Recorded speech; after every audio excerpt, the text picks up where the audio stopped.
vous retrouver pour une nouvelle session d'information. Mesdames et messieurs, bonjour. Tout de suite, les titres. Le gouvernement béninois a décidé d'engager une refonte complète de la législation en vigueur sur l'immigration. La décision a été prise lors du Conseil des ministres hier. Plus de précisions dans ce journal. Le député Oden Aladati, président de la commission des lois à l'Assemblée nationale, était en conférence de presse ce mardi 8 avril 2025 à Cotonou. Plus de détails dans ce journal. Et puis en interactualité, nous allons parler de la crise Algérie-Mali. La CEDEAO, à travers un communiqué, appelle les deux nations à une résolution rapide du différend qui les oppose. Le développement de ces titres et bien d'autres, c'est juste après ceci.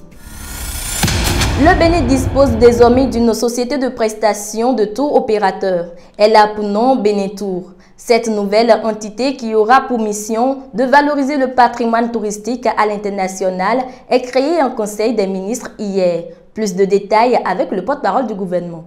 Création de la société Bénitour SA et approbation de ses statuts.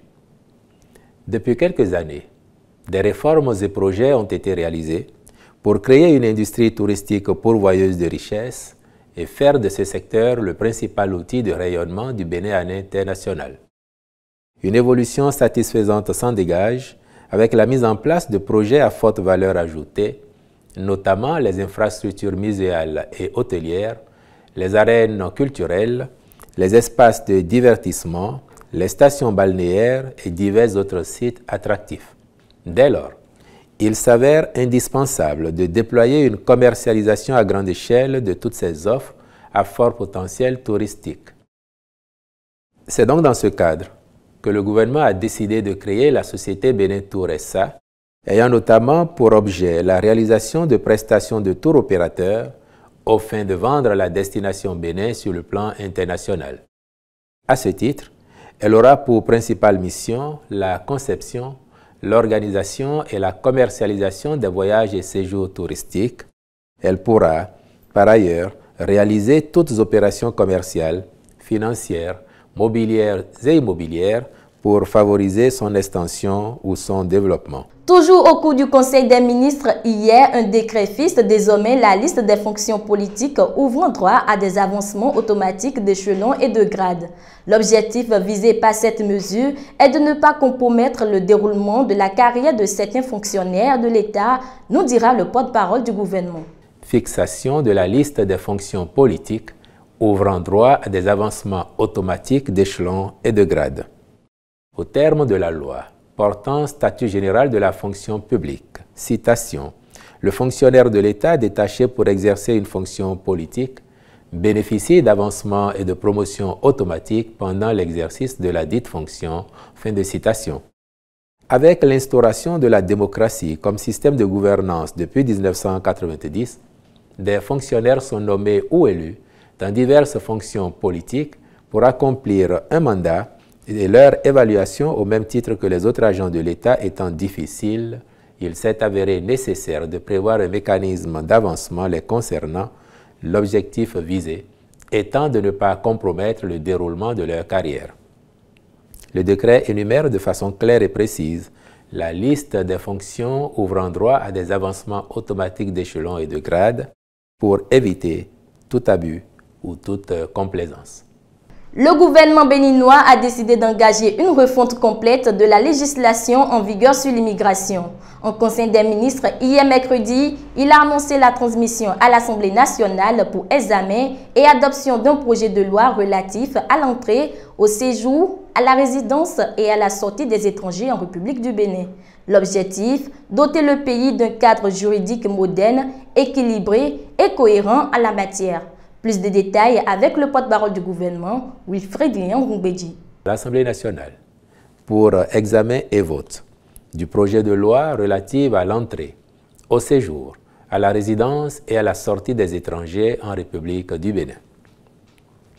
La loi numéro 86-012 du 26 février 1986 relative au régime juridique des étrangers dans notre pays ne répond plus totalement aux exigences actuelles de mobilité, d'attractivité territoriale, de promotion du tourisme et de coopération régionale et internationale.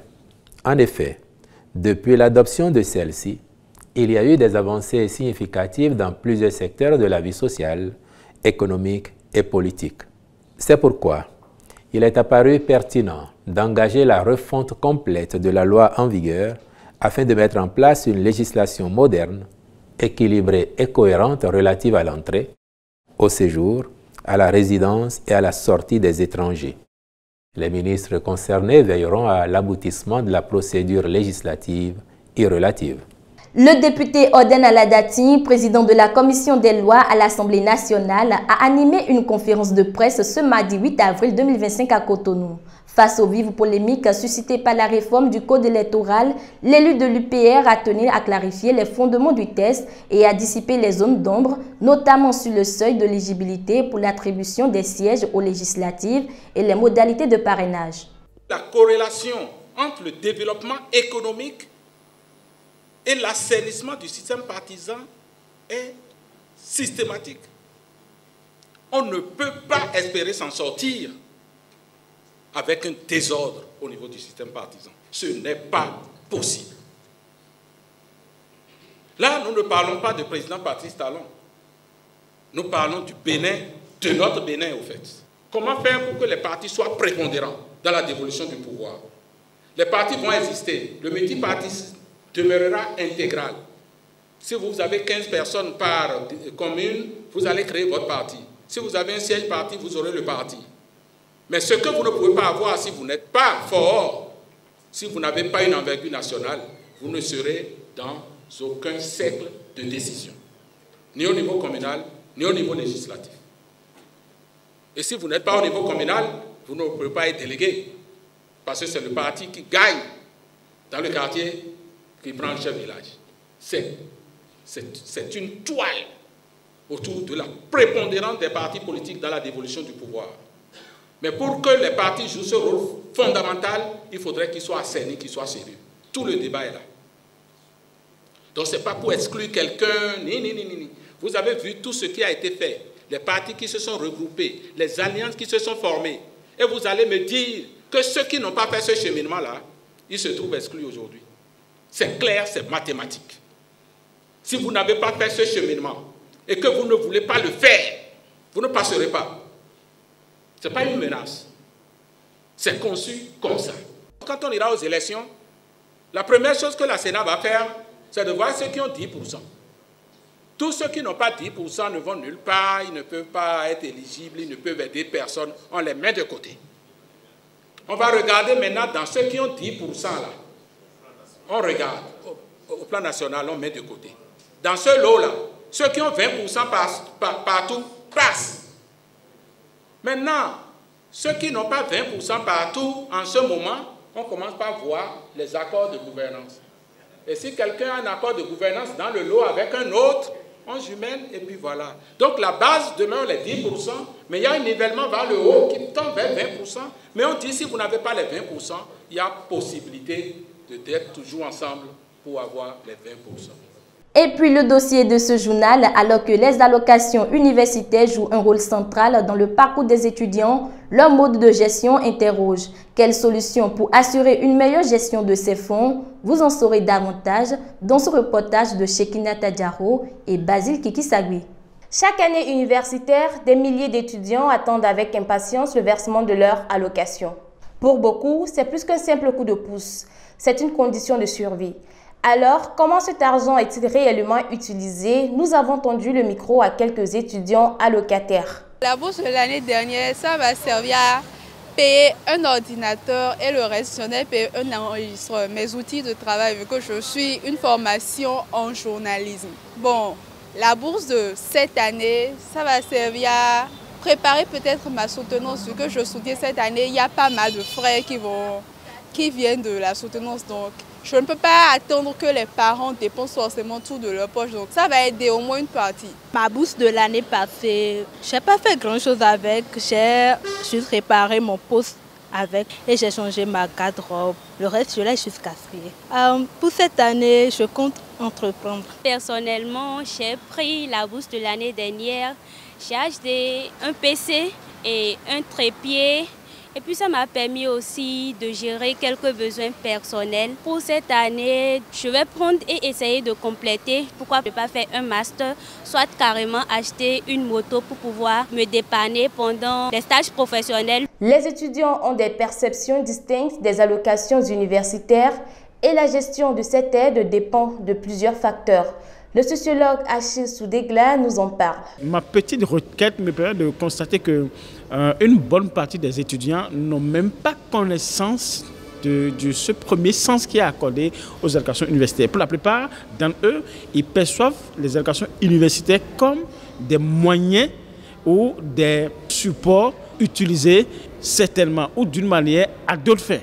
C'est pour dire que la conception première qui est accordée aux allocations universitaires, qui est d'accompagner l'étudiant, d'appuyer l'étudiant sur le plan financier, à mieux étudier, à mieux avoir les conditions matérielles, pour avoir les moyens nécessaires pour faciliter l'accès aux études, l'étudiant n'a pas cette conception première. L'étudiant qui a les parents à Cotonou, qui a les conditions nécessaires de survivre à Cotonou, a une autre façon d'utiliser la bourse que l'étudiant qui n'a personne à Cotonou, qui doit nécessairement payer le loyer, qui doit payer l'électricité, qui doit payer l'eau.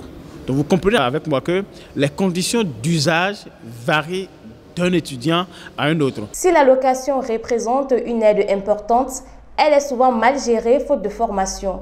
Le sociologue nous expose des solutions, notamment l'importance d'une formation en gestion financière pour y remédier. Il est important que le gouvernement, en dehors d'octroyer ces allocations aux étudiants, de définir des programmes de formation à l'endroit de ces étudiants sur la gestion qu'ils vont en faire de ces ressources financières. Sur le plan académique, combien je réserve? Je pense que ces paramètres relèvent d'une importance notoire où on doit nécessairement.